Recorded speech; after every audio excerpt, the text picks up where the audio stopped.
Question number 89 में देखिएगा, a body moving along the circumference of a circle completes 3 revolutions.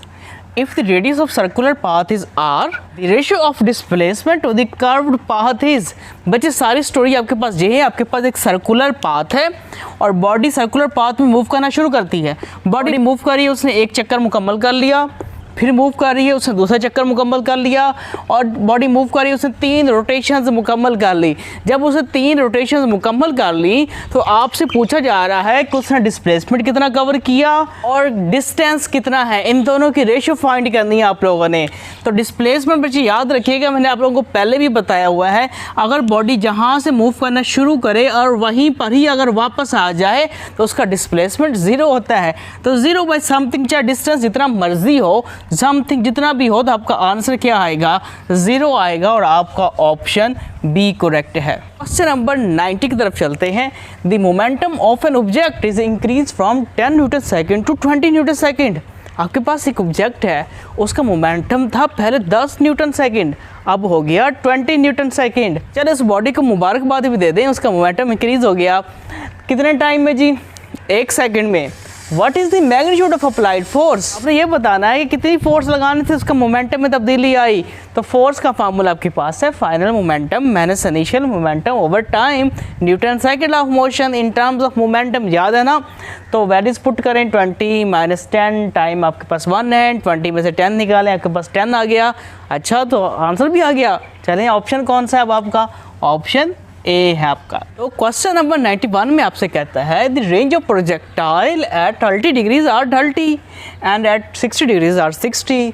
Then क्या दोनों ranges आपस में इक्वल होंगी, या फिर R30 R60 से 2 गुना ज़्यादा हो जाएगी, या फिर R60 R30 से 2 गुना ज़्यादा हो जाएगी, या कोई भी आंसर नहीं है।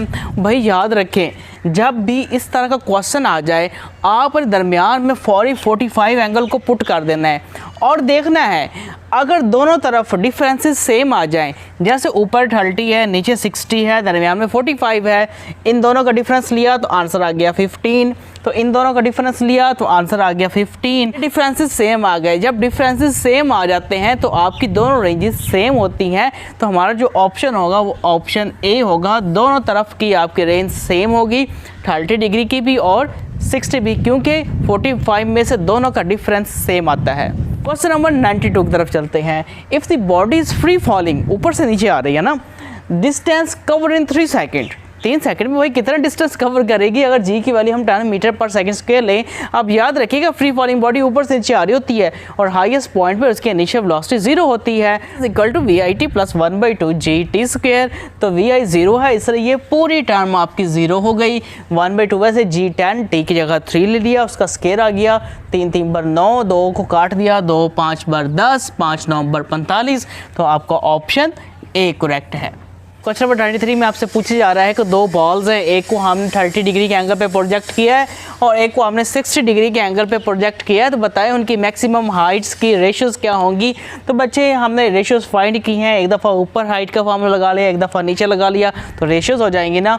तो VI स्क्वायर से कैंसिल, 2G से कैंसिल, सिर्फ ये बच जाएगा साइन स्क्वायर 30 डिग्री। पहले हम 30 डिग्री पुट कर देंगे, फिर उसने कहा कि 60 डिग्री पुट करो, साइन 30 आपके पास 1/2 होता है, तो ये स्क्वायर है तो होल का स्क्वायर आ जाएगा, इस तरह नीचे भी होल का स्क्वायर आ जाएगा। ये हो गया 1/4, ये हो गया 3/4, क्योंकि स्क्वायर रूट से कैंसिल हो जाएगा, तो ये हो गया 4/3, 4 से कैंसिल, तो 1/3 आपका आंसर आ गया, जो कि आपका ऑप्शन बी है। तो चलते हैं क्वेश्चन नंबर 94 की तरफ। How far does a car travel if its initial velocity is 2 metre per second and acceleration is 4 metre per second square in 10 seconds. आपके पास एक गाड़ी है और उसके इनिशियल वेलोसिटी है 2 मीटर पर सेकेंड और उसका जो एक्सेलरेशन है वो है 4 और टाइम है आपके पास 10 सेकेंड। तो बताने हैं वो 10 सेकेंड में कितना डिस्टेंस कवर करेगी। सिंपल न्यूटन सरकार की दूसरी इक्वेशन ऑफ मोशन हम इस्तेमाल करेंगे।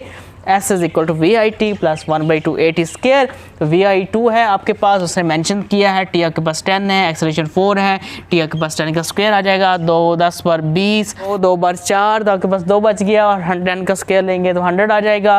100 को 2 से मल्टीप्लाई करेंगे तो 200 आ जाएगा, 200 में 20 प्लस कर देंगे आ जाएगा 220 मीटर।